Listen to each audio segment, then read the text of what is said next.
കണ്ണൂരിലെ പാർട്ടി ഗ്രാമങ്ങളിൽ കുടിൽ വ്യവസായം പോലെയാണ് ബോംബ് ഉണ്ടാക്കുന്നതെന്ന് പ്രതിപക്ഷ നേതാവ് വി.ഡി. സതീശൻ പറയുന്നതിൽ പലർക്കും അതിശയോക്തി തോന്നാനിടയില്ല. ദുരൂഹ സാഹചര്യത്തിൽ കാണുന്ന സ്റ്റീൽ പാത്രങ്ങൾ ആരും തുറന്നു നോക്കരുതെന്ന നിർദ്ദേശം നൽകണമെന്നാണ് സതീശന്റെ പരിഹാസം. ആൾ താമസമില്ലാത്ത വീട്ടുപറമ്പിൽ തേങ്ങ എടുക്കാനെത്തിയ 85-കാരനാണ് മരിച്ചത്. പറമ്പിൽ കിടന്ന സാധനം എടുത്തു നോക്കിയതും കയ്യിലിരുന്ന് പൊട്ടി, മുഖം പോലും ഉണ്ടായില്ല. കണ്ണൂരിലെ പാർട്ടി ഗ്രാമങ്ങളിൽ എല്ലായിടത്തും സ്റ്റീൽ ബോംബുകൾ ഉണ്ടാക്കി വെക്കുകയാണെന്നാണ് പ്രതിപക്ഷം ആരോപിക്കുന്നത്.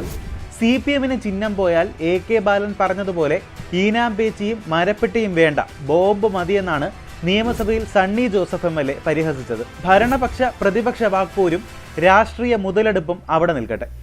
ആരെയൊക്കെയോ ലക്ഷ്യമിട്ട് ആരോ നിർമ്മിച്ച ബോംബിന് നിരപരാധികൾ ഇരയാകുന്ന ക്രൂരത കണ്ണൂരിന്റെ മണ്ണിൽ ആവർത്തിക്കുകയാണ്.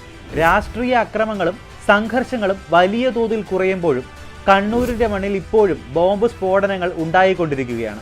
അതിന്റെ ഏറ്റവും ഒടുവിലത്തെ ഇരയാണ് എരഞ്ഞോളി കുടക്കളത്തെ 85-കാരൻ വേലായുധൻ. രാഷ്ട്രീയ പ്രതിയോഗികളെ വകവരുത്താനോ മറ്റോ സൂക്ഷിച്ച സ്റ്റീൽ ബോംബാണ് വേലായുധന്റെ ജീവനെടുത്തത്. CPM-ന്റെ ശക്തി കേന്ദ്രമാണ് ഈ പ്രദേശം. അതിനാൽ CPM-ന്റെ നേർക്കാണ് എല്ലാവരും വിരൽ ചൂണ്ടുന്നത്. ഇതുവരെ കണ്ണൂരിലെ ബോംബിൽ നിരവധി പാർട്ടിക്കാർ കൊല്ലപ്പെട്ടു. നിരവധി പേരുടെ കൈയും കാലും പോയി. തൊഴിലുറപ്പ് സ്ത്രീകൾ, കളിച്ചുകൊണ്ടിരിക്കുന്ന കുട്ടികൾ തുടങ്ങി സാധാരണക്കാരാണ് ബോംബ് രാഷ്ട്രീയത്തിന് ഇരയാക്കപ്പെടുന്നത്. സ്വന്തം നാട്ടിലെ ഈ ചോരക്കളിയെപ്പറ്റി മുഖ്യമന്ത്രിക്ക് എന്താണ് പറയാനുള്ളത്? സംസ്ഥാനത്തെ സമാധാനം തകർക്കാനുള്ള ശ്രമം കർശനമായി തടയുമെന്നാണ് മുഖ്യമന്ത്രി നിയമസഭയിൽ പറഞ്ഞത്. ബോംബ് നിർമ്മാണത്തിൽ മുഖം നോക്കാതെ നടപടിയെടുക്കുമത്രേ. അങ്ങനെയാണെങ്കിൽ സ്വന്തം പാർട്ടിക്കാർ കൂട്ടത്തോടെ അകത്ത് കിടക്കേണ്ടി വരുമെന്നാണ് പ്രതിപക്ഷം പറയുന്നത്.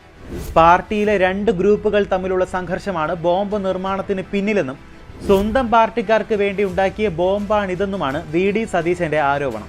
അക്രമ രാഷ്ട്രീയത്തിന് അറുതി വരുത്തണമെന്ന് പറയുമ്പോഴും കണ്ണൂരിൽ ബോംബിന്റെ ചോരക്കളി തുടർക്കഥയാകുകയാണ്. ഇനിയും നിരപരാധികളുടെ ജീവൻ പൊലിയാതിരിക്കാൻ കണ്ണൂരിലെ രാഷ്ട്രീയക്കാർ ജാഗ്രത കാട്ടിയേ മതിയാകൂ. ഞങ്ങളുടെ കൂടുതൽ വാർത്തകൾ നിങ്ങളിലേക്ക് എത്തിച്ചേരാനായി സബ്സ്ക്രൈബ് ബട്ടൺ ക്ലിക്ക് ചെയ്യുക. അതിലെ ഓൾ ഓപ്ഷൻ എനേബിൾ ചെയ്യുക.